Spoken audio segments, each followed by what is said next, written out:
Citybot is an AI-powered chat solutions brand that is built for government by people who know government. Today, I talk one-on-one with the founder and CEO of Citybot, Bratton Riley, for this edition of Quintin's Close-Ups. And if you haven't already, subscribe to my YouTube channel and like Quintin's Close-Ups on Facebook. Bratton Riley, welcome back to Quintin's Close-Ups. It is good to be with you, my friend, as always. Hope you're well. Yeah, likewise, I know. Yes, indeed. I'm doing just great here. I know that obviously you are the founder and CEO of obviously Citybot, which is, I think, an A1 or AL powered chat solutions built for government by people who know the government. And when you founded Citybot in 2016, where you saw an opportunity to help local government better serve residents by breaking down the barriers of inclusion and leveraging communications technology to modernize the customer service experience. What is the biggest difference between 2016 and right now? Great question. And yes, we're using AI to help power these conversations and using different channels for that to happen. We started with text messaging first. So that was where we started back in 2016 and launched with North Charleston in 2017, Quintin. And now we're powering these conversations through additional channels like the local government website, for example. You just show up on the website, whether you get there by Google or just go to the home page, whether it's on your desktop computer or your mobile phone. You can access the chat interface on the local government website to ask questions or, make a service request like a pothole or my trash wasn't picked up, or send in a direct message like when you need to talk to someone, you got an issue where you really just need to talk to the local government. Well, we let the resident do that as well by just sending in a direct message and someone will get back in touch with them. And so what's different, in addition to the different channels that we're using, we're about to onboard Facebook and Twitter as well, is the technology keeps getting better on the AI side. So it helps us better answer questions because the technology we're embracing is improving and the additions we're making to it is improving. And then finally, we have more customers. So that's nice too. Yes. So very happy that we made some progress there as well. Okay. How fast and open are the governments really adjusting to this new technology that you have? Well, governments are not known for making fast decisions, as we all know. And of course, I knew that before I even started thinking about creating this company. But, I think the first 3 years of our company was challenging because we were selling a product using AI chat technology through text message that, most local governments were not even familiar with the possibility that you can do that. But now what has changed is because we're starting to have more of these chat experiences online, in particular when you deal with Amazon or your vendor, and that's an option, and you want to move to that quickly because it's more expedient than sitting on hold, for example. Yeah. On a phone call. So there's growing familiarity with the technology and how that's improving customer service, and governments are now picking up on that and figuring out how they might be able to implement that technology to improve their customer service offering. So we're starting to see some change there. Finally, that doesn't necessarily mean that a government's going to make a faster purchasing decision, but the increased awareness has certainly generated more interest in the potential of procuring our product. And I know on your website you said this: since then, Citybot has been dedicated to creating fully integrated artificial intelligence powered chat solutions that are built with the specific needs of the local government in mind. What natural processing, language processing that is, are you using to better understand what your clients want and deliver a human-like experience to fully resolve their requests through text-based, obviously, channels? Thanks for the question. So I think first of all, let's start with um, the evolution of government. And so we'll talk about local government in particular. So local government for a long time has imputed the knowledge of its functions on the residents, meaning that government assumes that the resident knows what departments do what. The reality is they don't know, nor should they know. If I've got a question because I want to build a pool in my backyard and I've got an oak tree in the backyard and I want to know how far away from the oak tree I need to build the hardscape for my pool, for example. Well, that's a question that's pretty complicated. And the, local government decides, has regs associated with that. So so we'll keep that question in mind for just a moment. Then, as government started building their websites and people interacted with government, the government would say, oh, well, it's on the website, which again is an outdated approach to customer service, because just because information is on a website doesn't mean that it's accessible or easy to find. Accessible for folks that might not have internet in their homes. Number one, and number two, it might be buried on the 4,000th page of a website and you might not be able to find it. So now, slowly but surely, some governments are starting to now ask the question, what is the resident's journey in engaging with us to figure out what they need? And how do we make that easier, more simple, and more effective? Some governments are sitting around their tables and asking those questions. So if we go back to the example of the person trying to figure out the setback requirements off an oak tree, or, if I'm on Janes Island and I'm trying to figure out whether or not I'm in the city of Charleston or in the town of James Island and when my trash service is, for example, well, wouldn't it be nice if you could just directly ask that question through text or web to get that answer? So you don't have to get lost on a website and maybe don't find the information you're looking for. Or in the case of figuring out where you build your pool in your backyard, who the heck do you need to connect with to figure out how to answer that question? And that takes a lot of time. So what we're doing with our technology is trying to put the answers back in the hands of the residents as fast as possible so they can get what they need through self-service, so that we're not codependent on government to respond to us to all the answers to the questions by a person that's busy doing other things, and that the residents can get their, we all want instant gratification, more and more so. I want a quick answer. I want to move on.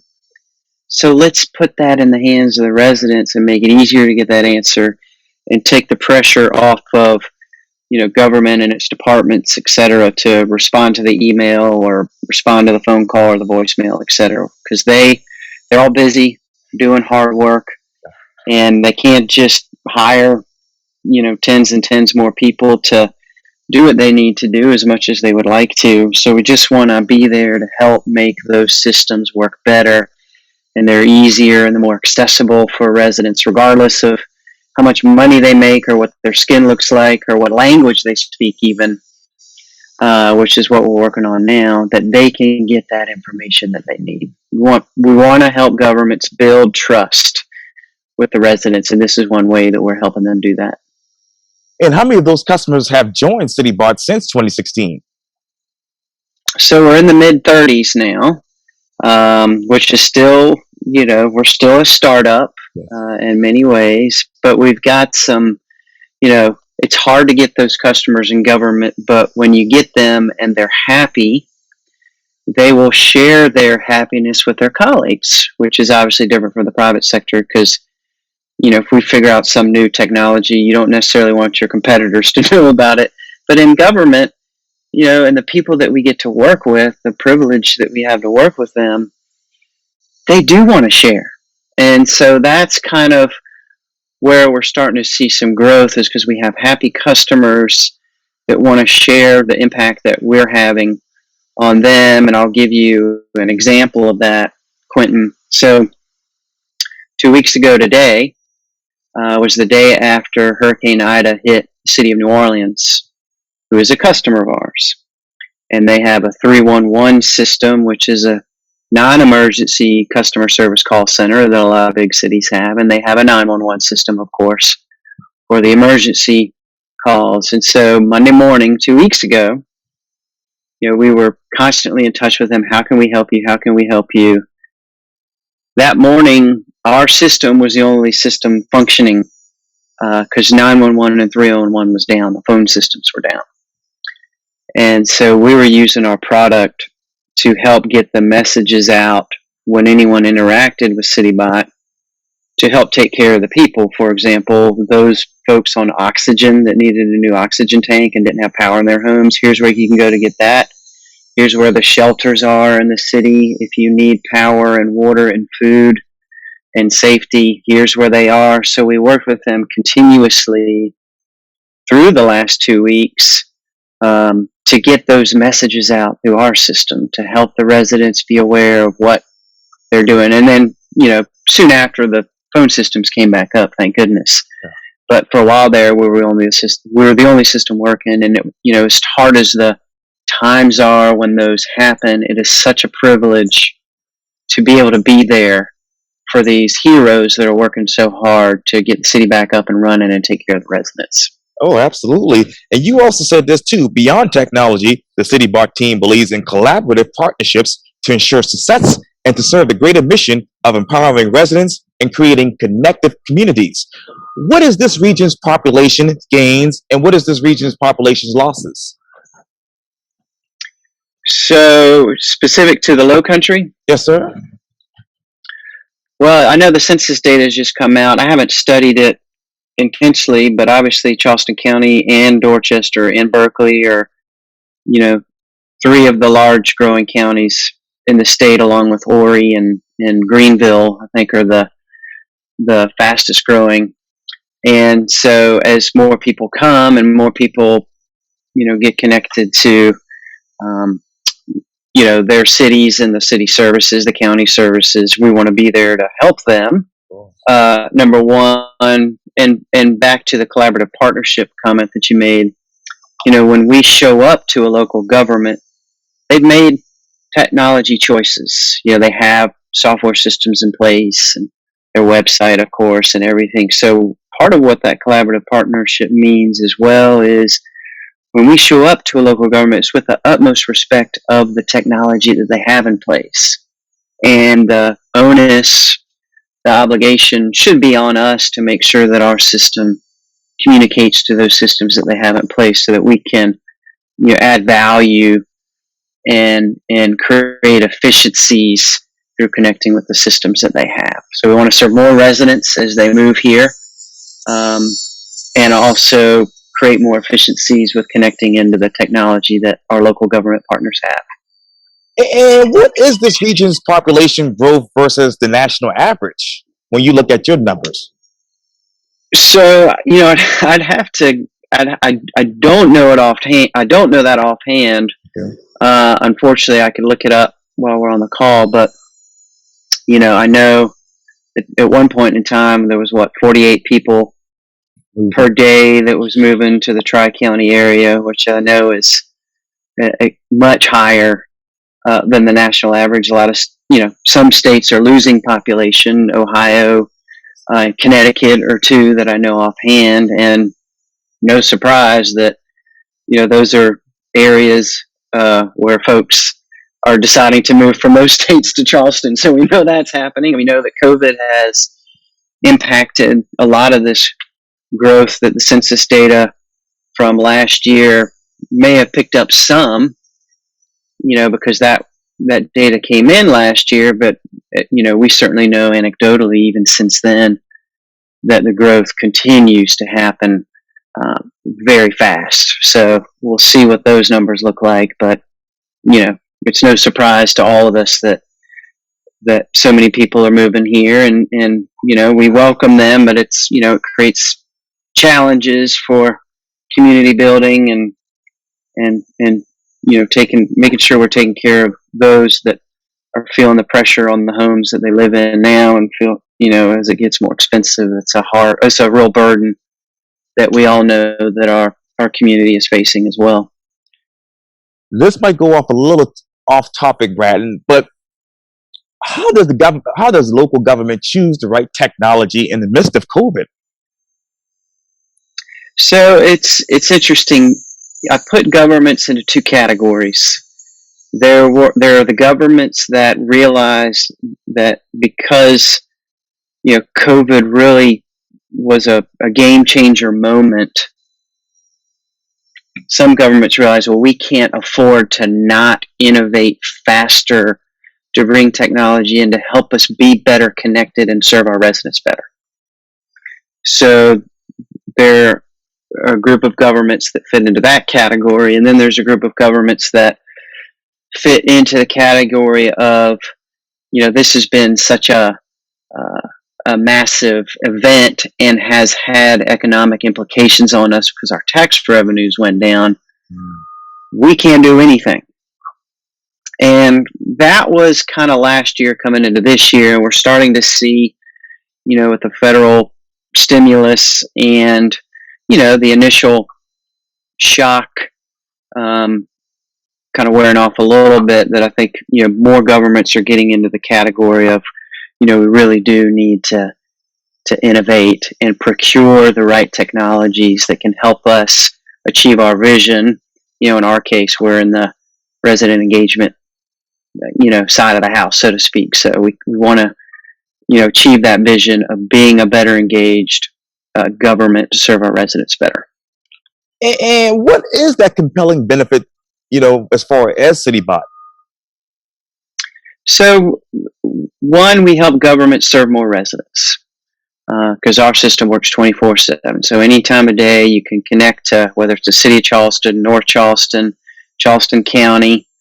We're having good conversations with Sullivan's Island right now as well. And so we're excited about that. But we help the governments serve more residents, number one, using our technology. And the residents are going to be more satisfied with government services because they can connect with government through our product and always get a response. Like I said earlier, we want that instant gratification. We want to know that government cares about us. And we want to be able to, get our needs met by government faster. So those are two big ones. The third is the efficiency side internally. We want to help government save time and money through taking the data that is generated through our platform to feed the technology of government so they can, pick up our trash faster, fix the potholes faster, and paint over the graffiti faster, etc. So we can help them do that. And then finally, we generate data analytics, Quintin, on all the conversations that happen, not in a big brother way, because we don't track the conversations to people, but rather we want to let governments know, why are residents asking these questions? Why are they communicating to you about these things? And let's help you make faster decisions to help more residents out based on the fact that you have a lot more data in real time to review to see how you can, serve your residents faster. Okay. So those are the ways that we help our governments. Absolutely. And, I love Sullivan's Island immensely. But what are those communications channels by the demographics? So, the reason why we started with text messaging, Quintin, is that of all the communication channels, text message is the least discriminatory unintentionally because 97% of U.S. adults now text. And so our mission is we want all residents, regardless of income, skin color, or language preference, to be able to have equal access to government. So that is our core value And so that's why we started with text messaging, which was, creative and not necessarily what governments were looking for, but we started with that for that reason. And then, that demographic data is super important for us. Now, the other thing that you need to do as it relates to that is, for example, let the residents maybe in public housing that might be at a lower income level, let them know here's how you can get in touch with your city or county government. So part of what we do is help our government partners build the awareness campaign to generate the awareness that this customer service offering exists. So then where do we go from there? Well, we next went to web, because people get to the website, and you can do it now on your mobile phone, which people are using, of course. And then some of these other communication channels like Facebook, Twitter, and then we're going to go to WhatsApp, which is widely used by our non-native populations in the U.S. And so that we're in Brownsville, Texas, which is 90% minority, 90% Latino. Well, we better be implementing WhatsApp for the city of Brownsville, because that's a very important free communication channel for that such important population. And then finally, we're onboarding a multi-language capability now, which will understand what language you're speaking. You don't have to tell the system what language you're speaking. It'll understand the language that you're speaking and respond back to you in the language that you reached out to them in. So that's, we're on this path to achieve our mission of digital equity and creating equal access to government. So we're on that path, and excited about the advancements that we have made to help us get there.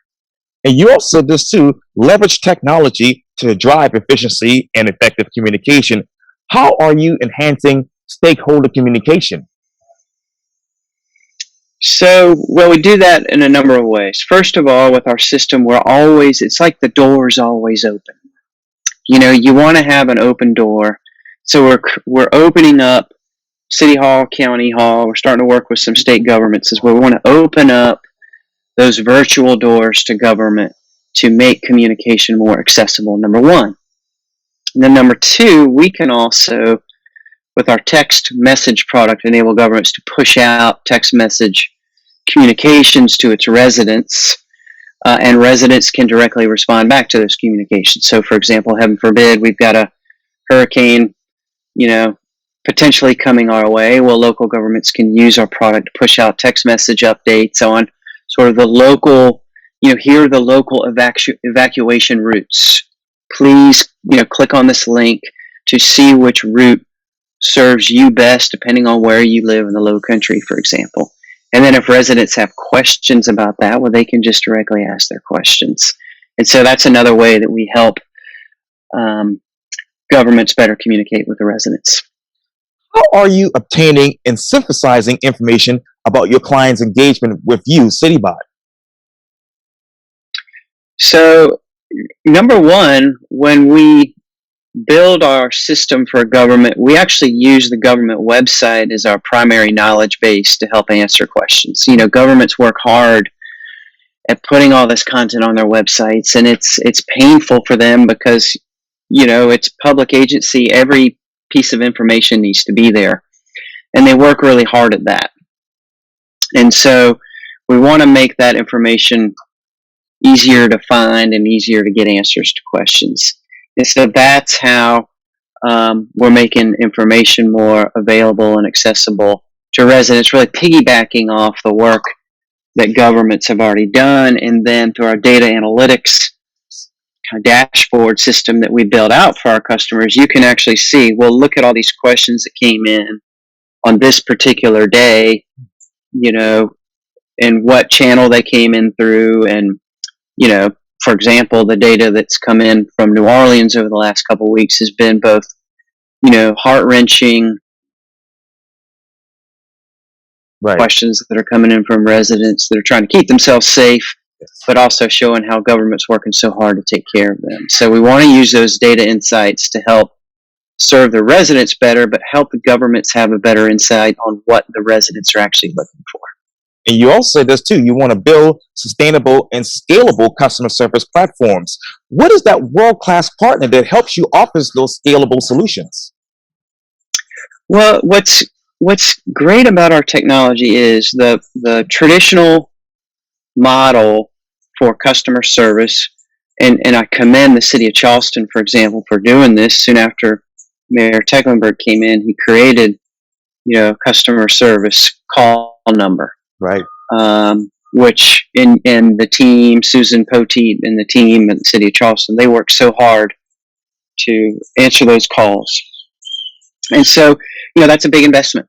And so what we do with the city of Charleston is we want to piggyback off the work that they're already doing to feed into their existing system, the communications that come in through CityBot, number one. But what's nice is for, smaller local government that doesn't have a call, like a main line to call into, or people there to answer the phone, we can help create that digital customer service system through our channels and help them build the sustainable customer service model that leverages technology, that works 24/7, that can feed that data into their platform. So as governments are looking to answer the question, well, how do we provide better customer service, but how do we do it in a sustainable way where, we can build a budget over time that doesn't, that's manageable and keep our costs down, we are a great partner in helping them do that. And obviously, a part of your plan is to lead innovation. What problems are you also capitalizing on? Well, I think, leading innovation is what we're trying to do. I think, the challenges that local government communications face are generally twofold. One is, we're not reaching enough residents. Hmm. Number one, just in general, like we want the residents to be better informed about the work that we're doing and how they can communicate with us. So that's a category that we're helping them with by, like I said, keeping that virtual door open and being able to send out text message notifications. But the other piece is, how do local governments, how are they more connected to more of the marginalized communities, more of the lower income communities? And that is a challenge that most governments face. And so what we're trying to do is help them through particularly text message as an example, in some of the free messenger app communication channels, like put that connectivity right here, because most everyone now has not only a mobile phone but even a smartphone. And so it's twofold. You got to let the residents know this is a way you can communicate with government. So we do some creative marketing around that. Like, for example, with North Charleston, we designed a door knocker, and the city printed out 36,000 of them because there's 36,000 households, there's 36,000 trash cans in the city of North Charleston, and then their amazing sanitation team that works so hard every day to pick up the trash hung one of these door knockers on every trash can. So when a resident went to grab the trash can and bring it back in, there was the door knocker that said, don't trash this. If you need to connect with the city, text this number. So it's a low cost way to generate awareness in every household, regardless of income level, to get the word out. So we want to do creative things like that to let the residents know in some of our poorer neighborhoods that they can also connect with government, and it's so easy for them to do so. So that's very important. We're trying to help government solve for both of those challenges. And obviously, your focus right now is on government. But what other markets could you potentially sell your products and services in? So the next one we're very interested in are utilities, like our power utility or the water system. Right. They've got a call center, they've got a existing customer service infrastructure, and we want to help those organizations serve their customers better and faster 24/7. So a lot of governments own these utilities. Obviously, the Charleston water system is a government agency here in our area that's, it's its own entity here, but in a lot of places, the city or the county might actually be the entity that runs the water system.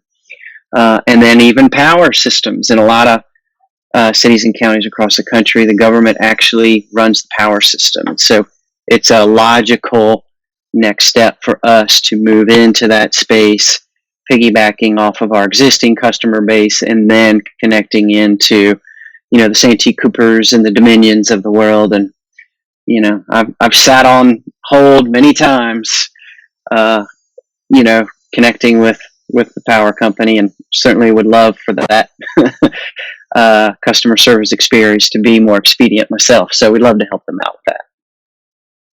Where can you tweak your current product service to appeal to that new market? So we're working on that right now. I think the key is how to be able to plug into an organization's data, its knowledge base, its website, to be able to quickly return the answers to questions that we know that a customer might ask. And so part of it, without going into the technology too much, but part of it is us working hard on kind of streamlining that process, number one. And then number two is it's a sales and marketing challenge for us. We've got to, once we decide to really go into the new markets, figuring out how to do a very good job in letting these folks know that here's a service that we can offer them. So those are things that we need to work on for sure, along with many other things that we need to be working on. Oh, yes, sir. And how many website searches and customer service calls have been reduced since CityBox was actually launched? Well, I'll give you an example. So basically every city in the country that has a call center, their numbers went up dramatically with COVID. For example, New Orleans went up 350%. And so we, in Arlington, Texas, for example, their call center remained flat. They did not have the increase in calls that all the other cities had, in part because they had Citybot in place. So they were able to more effectively manage and keep the hold times down for all the calls that came in as a consequence of COVID, as an example. And so we're working with some of our other customers that manage that data well, like New Orleans, to see what impact we're having on their call center as well. What keywords are driving traffic to Citybot? Well, I'd say some of the keywords are chatbots, chat, AI, customer service, citizen engagement. Those are some of the sort of the buzzwords. Resident engagement. Those are some of the buzzwords that we find are helping us connect to these potential customers. And how have inbound links helped that with your brand? So, we slowly but surely, we receive some inbound connections from governments. And, it's up to us to take that interest and help convince them that we're the right partner for them. So as a company, we're trying to create more ways to create more of those inbound links for sure. And this might be a silly question, but what type of content is really performing well with Citybot? So think of the frequently asked questions that might come into a government, like how do I get a business license? How do I get a marriage license? How do I get a new trash can? Where's my polling location? Wouldn't that be nice as you get close to election day and, you can just text to a number and say, where's my polling location? And you'll get a response telling you the name and address of your polling location, for example. Like, how nice would that be? And so we're doing some of that work with some customers of ours, as a matter of fact, right now. So we want to, take a look at all those questions that come in and see out of those how many we can answer directly, so that we can just make it easier for residents to get what they need faster. I don't know if this is a relevant question, Bratton, but where do you get the capital to engage in those large marketing campaigns for your city broad? Well, it's it's a challenge with startups. Is you try to raise a little money to support the expenses that you want to make. Then you obviously want customers to pay as much of that as possible as you get going, generate your own revenue. And then, we also have to manage our costs. We have to do a good job of making sure that every expense that we make has a real return on it. And so that's part of the challenge of being a startup. And I've made many mistakes along the way, which are all learning opportunities to figure out how you do a better job of doing that. But we're working hard on letting potential customers know that we're here and that we're a great partner to work with. As a matter of fact, last year we ranked the number 2 best GovTech company in the marketplace out of the 25 that get ranked based on what our customers say about us. And so we're very proud of that. We love serving our customers, and we've got some awards to back that up. Absolutely. Why do residents and the governments trust CityBot? Well, I think part because it's always there. Number one, it's always there and it's easy to connect to. Number two, we want to, residents get that instant response. People, like I said, want that instant gratification, and they don't want to be hung up on I don't know when government's going to get back in touch with me type of situation.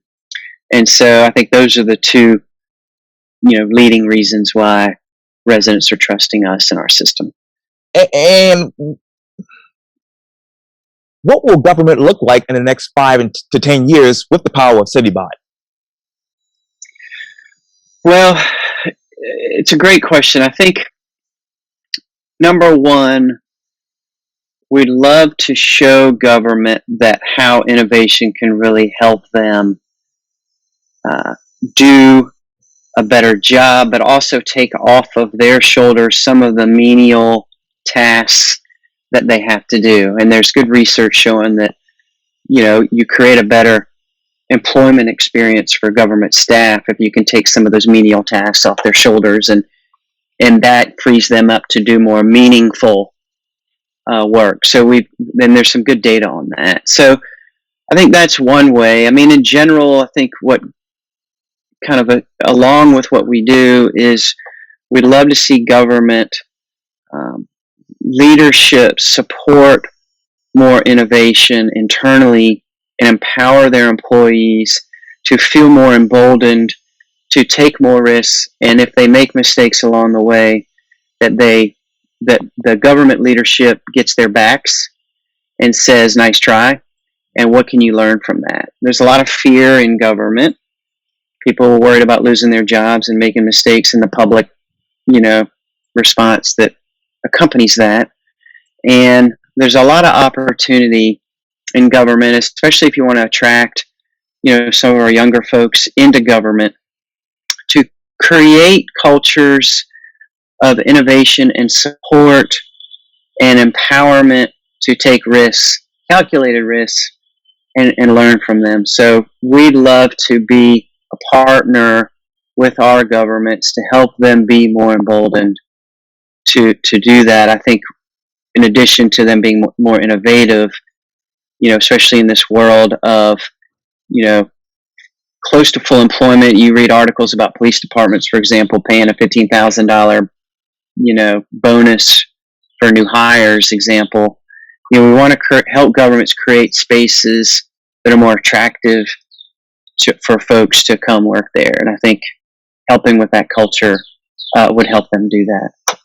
What is the culture of, obviously the chat text technology? Well, the culture, our internal culture in our company is, our heart. We lead with our hearts. We want to help governments better serve residents, and we're trying to build a company that actually looks like what our community looks like and looks what local government looks like.